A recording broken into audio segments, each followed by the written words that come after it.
Taking time to join. As you just heard, this is going to be recorded. So if you miss a point, miss a note, feel free to hop back in on our resource page and watch this again. So my name is Jeremy Hayes. I am the Housing Program Officer here at Refugee Housing Solutions. Um, Today, we are going to talk about some of our innovative housing solutions, specifically the learnings and successes and this replicable opportunity for our housing expertise and HUD housing counseling prep course. So the objectives of today, right, are to introduce refugee housing solutions and its role in supporting housing strategies for OR populations. Can explain the mission, scope, and key functions of refugee housing solutions and establish understanding of the program's role in supporting ORR eligible populations. Going to explain the housing capacity gaps addressed by the housing expertise and HUD housing counseling prep course, and demonstrate how the training was designed to respond to specific gaps in provider housing knowledge and landlord engagement and counseling readiness. I'm going to share key learnings and outcomes from early training cohorts. We are going to review participant outcomes, feedback, performance insights to highlight what worked, what requires refinement from the later cohorts as well, and where future opportunities lie. And we're going to highlight how course adaptations strengthen the RHS network and support long-term housing stability by discussing how the most recent cohort was changed from initial cohorts, review student feedback, and connect lessons learned to future implementation strategies, and show how ongoing training supports long-term housing stability for refugee and newcomer communities. So let's get into it.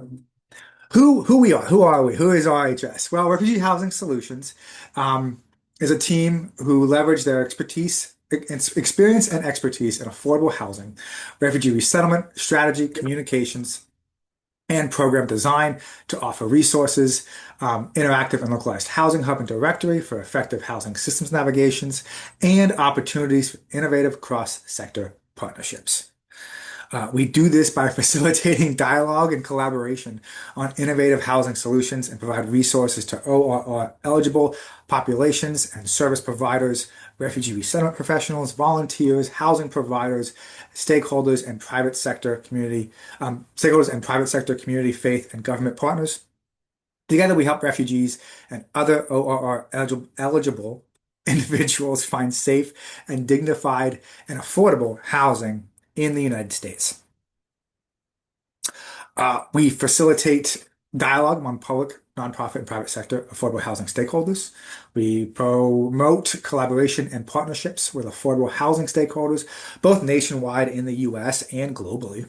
We lead align the efforts for ORR-funded national resettlement agencies and their local offices and affiliates. We catalyze housing innovation with private sector stakeholders, including housing providers and HUD.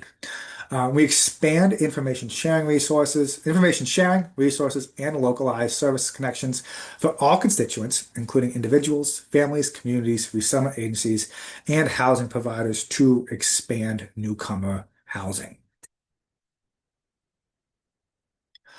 Why this course? Why the housing expertise and HUD housing counseling exam prep course? Well, we wanted to support the RHS network with knowledge surrounding housing newcomers, including available HUD programming and eligibility. We wanted to support staff in order to pass their HUD exams if they chose to go that route and wanted to do that. We support agencies that have suffered from a loss of institutional knowledge through loss of funding. If you wanted to apply to become a housing counseling agency, you need to have a certified HUD housing counselor on staff and provide an opportunity for HUD housing counseling funding, right? Additional funding. The initial cohorts, as we'll talk about on the next slide, were specialized for the Church World Service staff and network specifically. It was intended to have staff pass their certifications, their exams, which then we could apply to become a HUD housing counseling agency, and then from there apply for additional and diversified funding sources. As we progressed and moved on and adapted to the ever-changing environment that we find ourselves in at the time of this recording. We wanted to fill those gaps, right? That a lot of agencies across the RHS network, but they lost with loss of funding. A lot of agencies had to let go of key personnel that had housing and rental and fair housing expertise, right? They these staff members were essential in navigating those rental landscapes in their local communities with local partnerships. And this expertise, this institutional knowledge was lost. So we wanted to continue the class and move forward there. The class itself, right? Learners were equipped with tools and expertise to effectively manage all aspects of either renting or purchasing a home, including finances as it relates to budgeting and credit. Throughout the course, learners were taught how to do what first-time home buying requirements were, including but not limited to loans, income limits, maintaining home ownership, the parts and aspects of a mortgage, financial assistance programs, and community support opportunities. Learners gain knowledge in federal fair housing laws, regulations, and tenancy best practices, and how to apply those in the real world. They were equipped with knowledge and expertise to prepare for the HUD Certified Housing Counseling Exam, which could open opportunities again both for clients' housing support, as well as for the organization to pursue HUD Housing Counseling Agency status, right? Um, why why me? Why am I the one to teach this course? Because I am the one teaching and facilitating the course. Um, My experience is prior to my role here at RHS. I worked for Church World Service local offices in Lancaster, Pennsylvania, where I spearheaded innovative housing solutions and partnerships through creating positive relationships with local and private landlords and property management companies. I also developed and taught newly arriving refugees how to properly care for their homes, including paying rent, writing checks, proper cleaning techniques, and what their rights and responsibilities were um, in, involving tenancy and renting in the United States. As director of the Housing Rights and Resources Center at Tenfold, which is a local nonprofit here, I developed and led educational sessions and workshops surrounding tenant rights and responsibilities and fair housing law. I managed work groups with stakeholders, local government officials, and nonprofits to work towards housing stability and eviction prevention for tenants. I also am a HUD certified housing counselor. I did pass my HUD exam a few years ago. So let's get into our initial cohorts.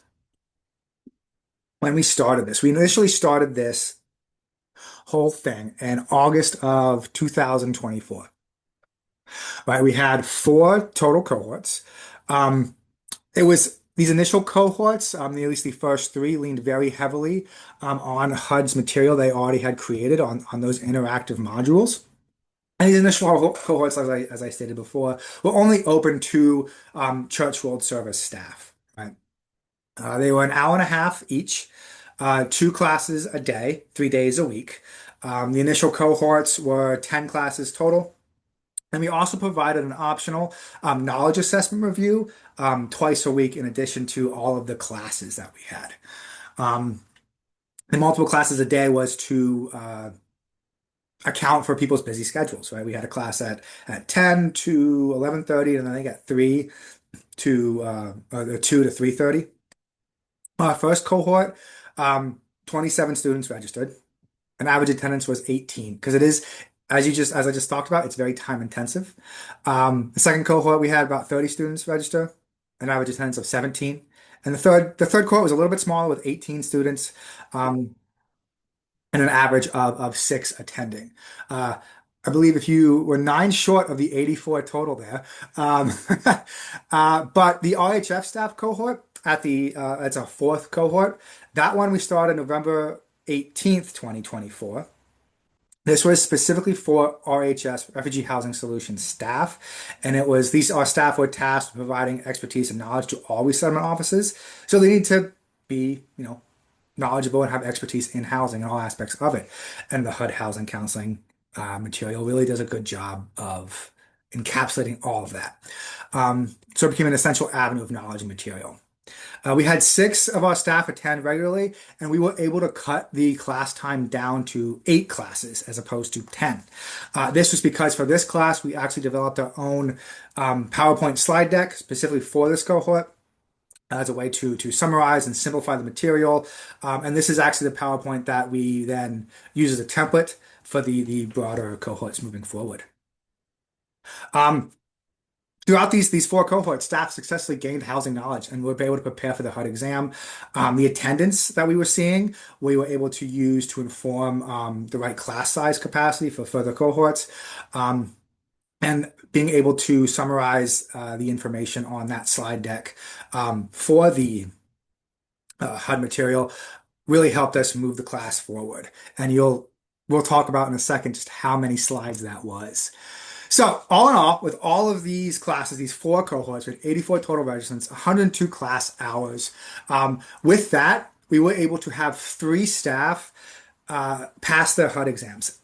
That might seem like a low number, but it is an extremely hard exam. I'm not going to get into that too much now, but it is not an open book exam. It is very difficult to pass. So having three staff gain their HUD certifications is incredible. Like I said, registration attendance numbers allowed us to estimate what the class size would be in the future. And again, as we progressed, we saw the need to create our own slide deck and summarize information more clearly and in a condensed way, right? And we'll talk about exactly what condensed looks like. So, moving from the pilot now, these four cohorts specifically for Church World Service and RHS. We felt that we were ready to launch it to the broader, to all organizations, right, that serve ORR eligible populations, right? We we offered an informational session for folks to just kind of talk about what the HUD class was, what the time commitments were, what it went over, why it would be beneficial, even if you weren't trying to become a um, HUD certified housing counselor, right? These new classes would follow the RHS class model of eight classes a week. We dropped the class time down to only one class a week, again, to allow for people to have their busy schedules, right? Just one class a week instead of three a week. We did have an optional office hour the next day for additional review if any participants wanted to attend that. In order to get ready for this, we had to complete multiple projects simultaneously to ensure the course was ready for that first day of class on September 3rd. We created promotional content and registration information along with a marketing plan to ensure the announcement reached everybody that it could.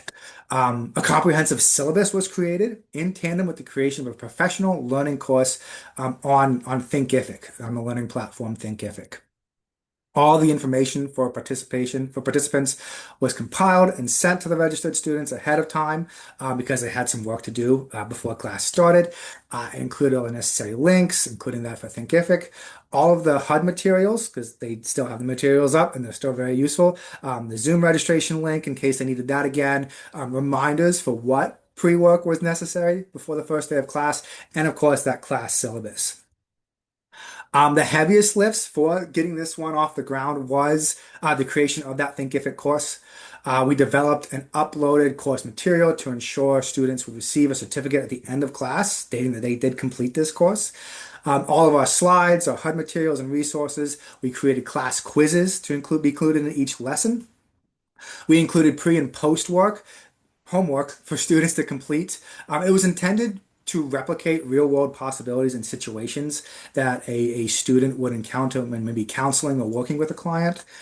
We asked them to look up their local laws, local resources, take a look at their own financial situations in context of home buying, right?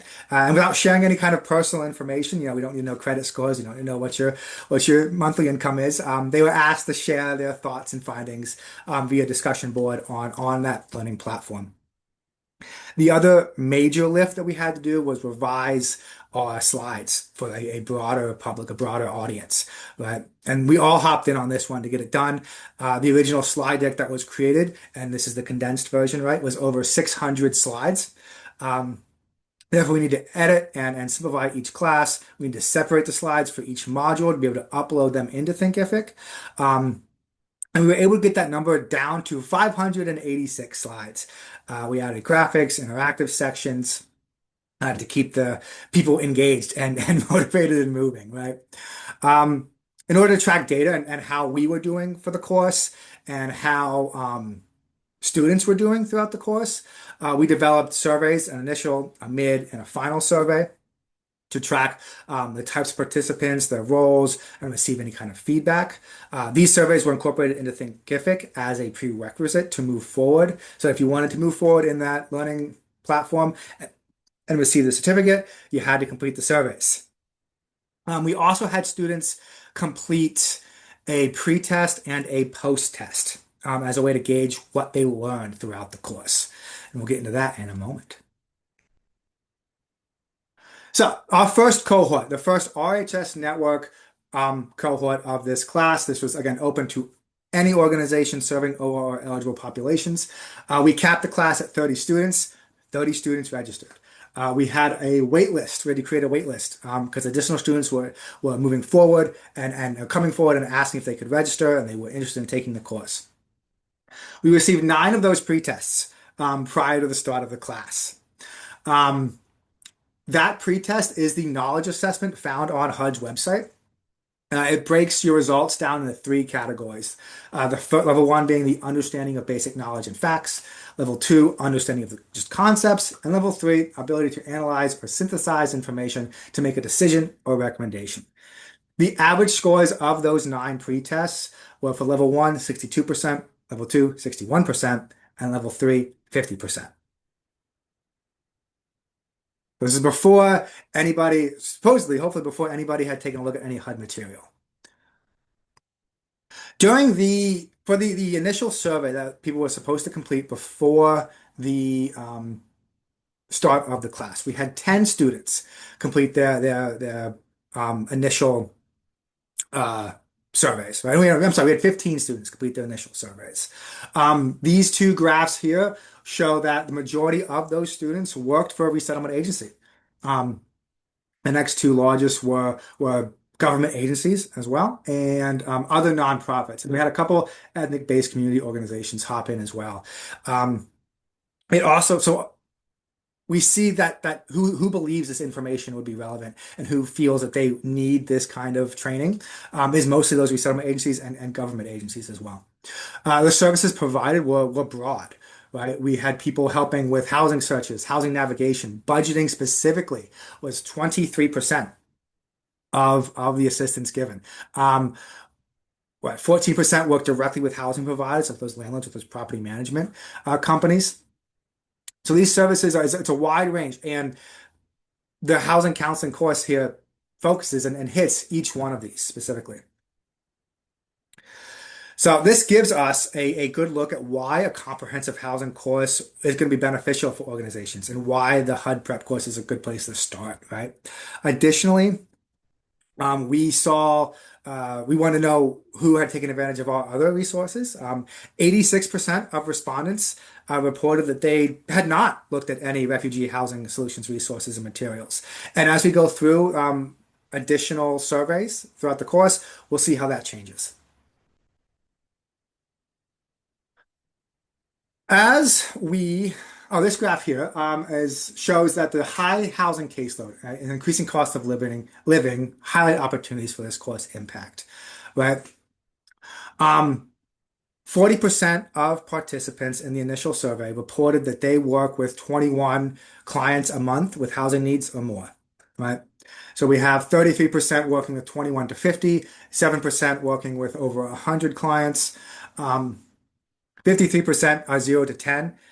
So everybody is working with clients with housing needs, right? So this, along with the previous 2 graphs that we showed, show us the level of potential expertise each student, each staff member, each organization is going to need with housing topics, right? It's going to show that they all need to know something about housing in order to assist their clients because their clients are coming in with housing issues, right? The frequency within students are working on housing issues shows the importance of staff being familiar with these topics. Additionally, before the start of the course, just 13% of respondents, I find this interesting, reported they were very confident with the knowledge of HUD material. Right? So just 13%. But 87% reported they were confident with the basics. And nobody reported they were not confident at all with HUD material. So we'll see how that changes as we move forward. So halfway through the course, we asked students to create to ask a mid-course survey, right? About halfway through week 4 or 5 of the course. Um, at this point, the average class size was 17 students, so we're still seeing that number of students that we saw on the initial cohorts. 11 students completed the mid-course survey. And as I looked through, most of them were engaged with that Thinkific platform and were completing that pre and post work that was assigned before and after each class. While the initial survey showed us the need for organizations to have staff with housing expertise, the mid-course survey here solidifies that, right? 82% of respondents are saying that the material that we're going over, is useful for their role. Nobody reported that it was not useful at all. Right? We have 9% and 9% saying very useful or extremely useful. Additionally, 91% say that the information being presented is on target. 9% said it was way too advanced. But 91% is a pretty good stack of people there to say, hey, we're on the right course. We're presenting the correct information at the right level for folks to find it useful. All students who filled out the mid-course survey, so 100%, reported they learned new things and that the instructor was knowledgeable and engaging. 37% responded that they had changed the way they served clients by knowing what kind of need was there. Interestingly, student confidence in housing counseling material dropped significantly after they were introduced to this material, to its first half. This illustrates again the need for housing expertise courses, right? We had people who were, I'm absolutely sure I know what's going on, and then now once the information is being presented, they're not as sure. Now only 9% are reporting they're still very confident in the knowledge, while a whopping 64% are now reporting that they are not confident at all, right, with only 24% reporting that they're confident with the basics. So 13 at the beginning, now it's 9. While nobody reported that they were not confident, now it's 64%. But we'll see how that changes again. It's going to change again, don't worry. A little testimonial here, since we're going through it, by Lizanda Perez. Upon commencing the HUD Certified Housing Counseling Prep course, I possessed no prior familiarity with the program.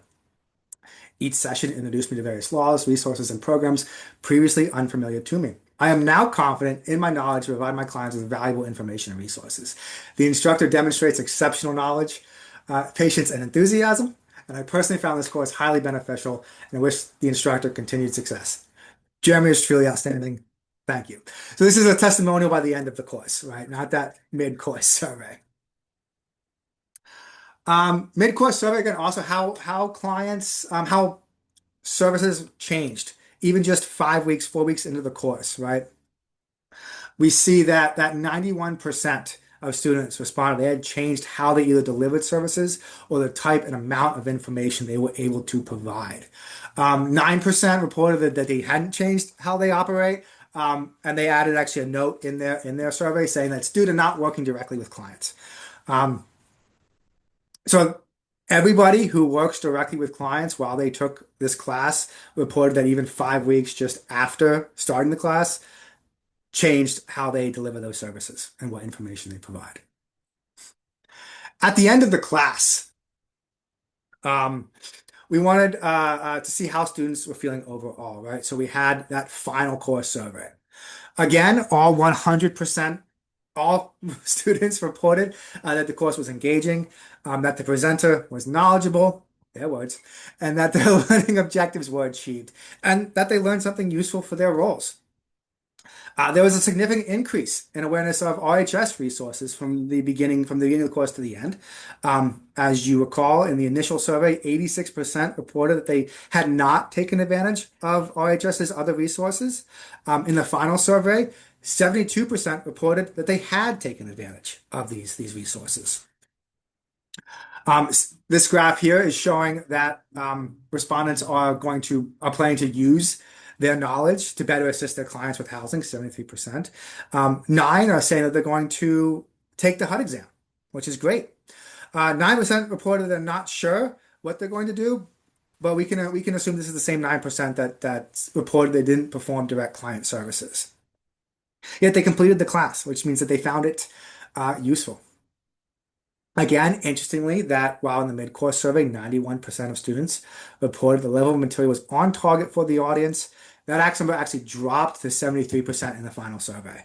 It's most likely due to the fact that as we go through the course, the first couple classes are about budgets and balancing your budget and how to get good credit.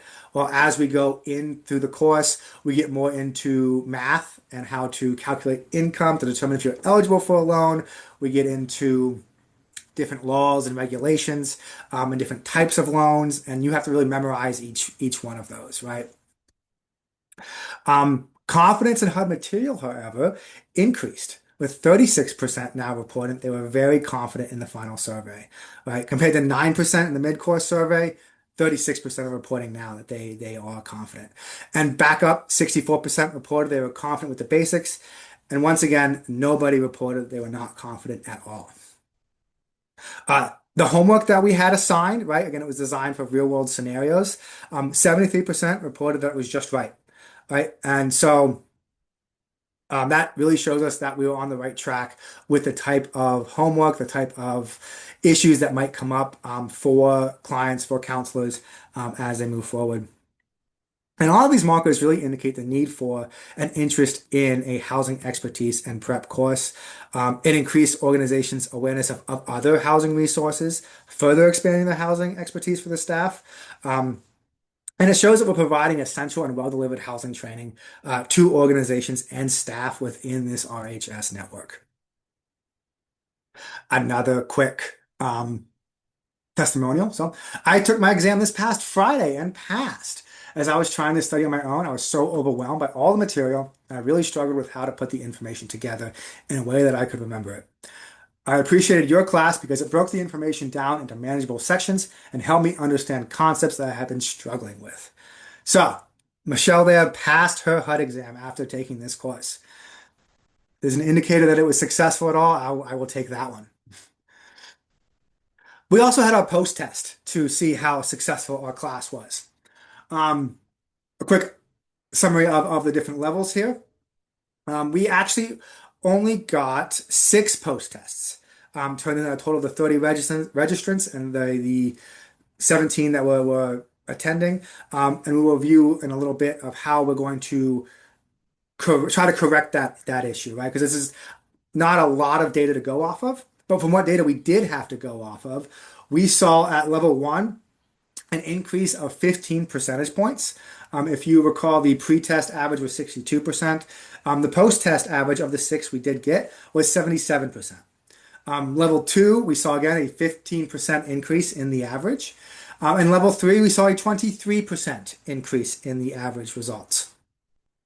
We did receive, so 4 students sent us a pre-test and a post-test. We were able to use their information to compare it to, right? All the students, except for one, and we'll talk about them in a little bit, showed an increase in their knowledge, right? There are 2 outliers in this group of 4, right? So student 1 actually did better on their pre-test in 2 of the sections than their post-test. In level 1 and 2, they got a 50 and 42% on their pre-test. And in their post-test, they got a 40 and a 39%. So I think that this is a result of just the test itself and HUD material being so much to go off of. You can't go through it once and know everything, right? The test itself also, HUD tries to trick you and is very tricky. And so once you become aware, once you actually go through this course and gain this knowledge, you might be second guessing yourself in some of these questions because these concepts and information has been introduced to you instead of going off of your gut, which was what you went off of initially. So that is an outlier there. That's probably what happened with this student. Student two is an outlier in the other direction. Their pre-test results were 29%, 39%, and 25% for their pre-test. Their post-test results were 95%, 96%, and 94%. So they really got this information down, right? They really knew what they were doing this second time around and really took the information to heart. Student three and four were more aligned with the average increases here. Student three was for their pre-test was 74, 61, and 47. Their post-test was 95, 93, 89. And student four was 71, 81, 69. And for their post-test, it was 76, 82, 75. So three out of the four students were able to actually compare, increased their knowledge or their results across all three levels. Well, the other one was student one here was an outlier for that data. But overall, with the average, with the three out of the four that we were able to compare, a significant increase in percentages from before they took the class to after. A final testimonial here from Hamzat. Completing the HUD Certified Housing Counseling Exam Prep course was a valuable experience. As the community integration facilitator for the City of Grand Forks, I work closely with refugee and ORR approved clients who often face complex housing challenges. This course gave me the practical tools, clarity, and confidence to better guide individuals and families through the housing process, especially in areas like rental readiness, budgeting, credit building, and understanding fair housing rights. The instruction was engaging, well-structured, and easy to apply directly to my daily work. The teacher was fantastic, knowledgeable, patient, and skilled at breaking down complicated material into understandable steps. I'm grateful for the training and I'm already putting what I learned into practice. So, wildly successful, I would say, right? We can still do a little bit better, right? And these are some of the main changes we made moving forward from cohort one to cohort two. First, we increased the maximum class size from 30 to 100. We made this change for two reasons. One, the first cohort filled up very quickly, resulting in that wait list. Two, of the 30 registered students, we had an average of 17 join the class, meaning that many of those waitlisted could have participated if they wanted to. So with the increase in class size, more people will be able to register, more people will be able to join. And with the assumption that half would be attending, we felt the class size would have been manageable. If not, we can make adjustments again. But we wanted to make sure that everybody who wanted to take the class had the ability to and not restrict it to a certain amount. We also wanted to ensure welcome materials were distributed further in advance of the start of the course. So for the first cohort, it was kind of about a lot of that prep work that I talked about. The learning platform, the slide deck, creation of the syllabus. So all of that took time, which means that we had less time to send out all of that welcome material before the start of the course. So for our next cohort, cohort two, we're going to make sure that we send that stuff, and we did send the stuff, send the materials out at least a month in advance so that people had time to review the links, review the important information, complete their pre-tests, complete their initial survey, all prior to the start of the class. We also added a 9th week to the course. This wasn't to go over any specific information. This was specifically designed for students to take their post-tests. Right? We only received a total of 6 post-tests in cohort one. So for our next cohort, we wanted to make sure that students with their busy schedules had time set aside on their calendar already to take that post-test. Students would join the class and then go off and take their tests, right? That way we would ensure a collection with information going out well ahead of time for the pre-test and having time set aside for the post-test. We were going to make sure that we had data collected to really compare, have a much larger data set anyway, to compare the effectiveness and review the effectiveness of the course. We also dropped the optional review session following the first day of class, or following each day of class, just because very few students were taking advantage of that optional time. We still wanted to be available in case students did want to talk more about what was going on or review material. So that was offered on request, but we didn't have anything scheduled. We were also set up so that participants would no longer receive their certifications from Thinkific automatically once they completed that course, since they had to send their post-test to us outside of that class. That way they had to send us the post test again to try to get a better handle on a bigger data set. They had to send us their post test in order to receive the certificate. We also offered a remediated class on the Monday following the first day of class, just for students who couldn't make that first day, right? We didn't want students who missed the first day to feel like they had fallen behind and why bother taking the course to begin with. The rest of the course, well, you can have a makeup day the following Monday, so that they can join and still get the material, still get the information, and not feel like they are behind. If you want to do something like this, right? If you want to replicate a class like this, some key takeaways that you need to think about before you do is identify an instructor, right? You need to have a dedicated staff member who's going to facilitate this course. Um, it's a good bit of work keeping up with all of the students' questions throughout the course, making sure all the material is collected, making sure things are up to date from because it's based off of the HUD material. So we need to make sure we go in, check the HUD material, compare it to what we're delivering, and make sure that remains accurate. You need to make sure this person is comfortable with material, and preferably they're a HUD certified housing counselor, right? They took the test, they passed the test, right? You also want to identify the audience. Right? Who is this class going to be for? Is it going to be specifically for staff members who provide direct client services? Is it going to be for admin, for supervisors, so that they have a broader understanding of housing concepts? Is the goal to pass your HUD exams, or is it just to gain knowledge? That will really determine how you deliver the information and what information you just decide to deliver specifically. It's important to remember that passing the exam, one person in your staff has to have passed the exam in order to apply to become a housing counseling agency. So if that's your goal to become a housing counseling agency, you need to develop this course with that in mind. You're going to make a schedule, right? When are you going to hold classes? How long is each class going to be? We decided that if we could, we were going to do it module by module. There were 6 modules. You were able to keep that up until halfway through the class. You have to split up module 4 because of how much information is in there. But make sure you have a schedule in mind. Is it only going to be a half hour? You're going to do the module sections because each module in the HUD material is broken down. Be aware of busy schedules for staff. Make it a mandatory part of somebody's workday to attend this course or to study for their exam. If you don't and they're being pulled in all these sorts of different directions, that is going to hurt their ability to take the course or any course that you develop or to even pass their HUD exam. And a set of materials, right? Initially, right, we just went off of the HUD interactive modules, but then further on, we decided we wanted to make our own slides. That is a heavy lift. If you decide to do that, there's again 586 slides is the total amount of slides of the entire course. So really decide what materials you want to use and how you want to go through with that. A classroom platform, a learning platform that we use was Thinkific, but if you have a different one you want to use, make sure you identify that.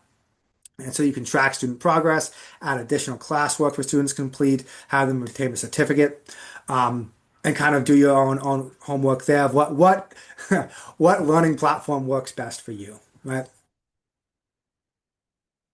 And finally, we are working on now rebuilding, right, HUD knowledge and eligibility expertise, right? We want organizations to have knowledge or organizations that serve or eligible populations to have knowledge that some may not. We want staff to be able to obtain the HUD certificates if they so wanted to. It's a professional certificate that stays with you, stays with the individual, right? There's currently no ongoing education. Once you pass the exam, once you have your certificate, you have it, right? And passing that exam opens up additional funding once you become the housing counseling agency, which could position agencies better in the future, right? It enables access to that HUD funding. It enables opportunities, even if you don't take that HUD exam, right, to improve client outcomes through housing stability, right? We want clients to be able to budget, to develop their credit, to look at their financial situations and decide with proper knowledge if they are ready to buy and maintain a home, right? Um, and we're going to have additional cohorts in the future. We just wrapped up cohort two, where we had another individual pass their HUD exam, which was great. And we are planning and working on the third cohort, which the link will be, I believe, forthcoming. So you can register for that.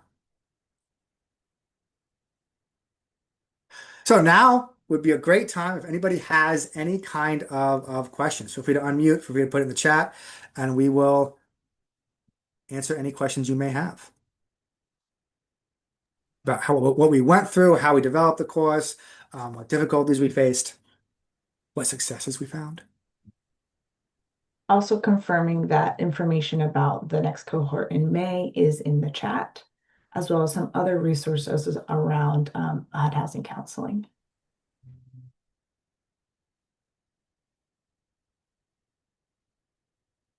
This will not be your only time to ask questions. Feel free to email us, any of us at RHS as well.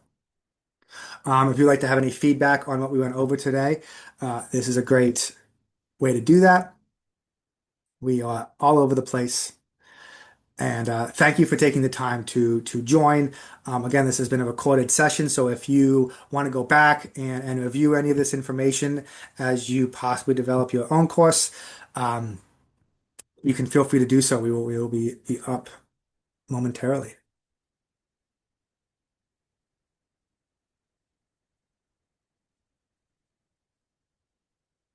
All right. Well, there's no questions. Thank you for joining.